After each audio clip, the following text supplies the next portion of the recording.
యుద్ధం పాడైపోను ఎవరు దనుకుంటుర్రో ఏడబోతుర్రో ఏమో గాని గా ఎఫెక్ట్ మన మీద గట్టినే పడుతుంది. 2 నెలల కింద గ్యాస్ బుడ్డి వేస్తే 2-3 రోజులకే ఇంటి ముంగటికి వచ్చేది. ఒకవేళ ఇంట్లో మనం లేకుంటే పక్కింటోళ్ళు తీసుకొని దాచేది. ఓ ముక్కలకి చెప్పాలంటే గ్యాస్ బండ తిప్పల పెద్దగా ఏం లేదు. అసొంటిది నెల రోజుల సంధి వంట గ్యాస్ కోసం గింత తిప్పల పడుతుర్రు జనాలు.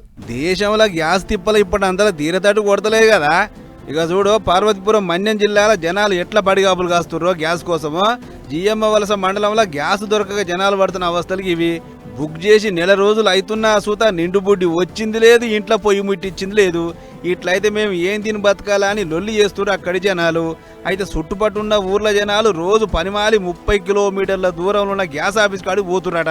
అట్లా పొద్దంతా లైన్ కట్టుడు, పొద్దుగా ఉత్త చేతులతోనే వెనకకు మల్లుడు. ఇట్లా నెల రోజుల సంధి ఇదే తరికలు అవుతుంది మా కథ అని చెప్పుకొస్తారు ఊరోళ్ళు.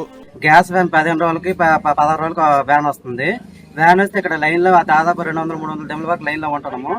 గ్యాస్ మా దగ్గరికి వచ్చి దగ్గరికి వరకు వచ్చి మిస్ అయిపోతుంది, రావట్లేదు. ఊర్లో ఇంకెప్పుడు గ్యాస్ వస్తుందో ఎప్పుడైనా ఒక క్లారిటీ లేదు.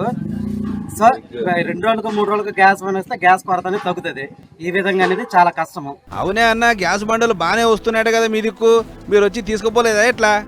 బుక్ చేసాం, 2వ తేదీ వచ్చాను, 9వ తేదీ వచ్చాను, 13వ తేదీ వచ్చాను. అప్పుడు కూడా గ్యాస్ అందలేదు. ఇంటిరా బుక్ చేసిన కానుంచి రోజుల కమానం చెప్పులు అరిగేటట్టు తిరుగుతున్నాం తప్ప ఇక వట అని చెప్పి ఒక్క బుడ్డి ఇచ్చిన పాపాన పోతలేరు ఈ ఆఫీస్ వాళ్ళు. ఇక మాకు గ్యాస్ దొరికేదన్నాడు అని నారాజు అవుతారు జనాలు.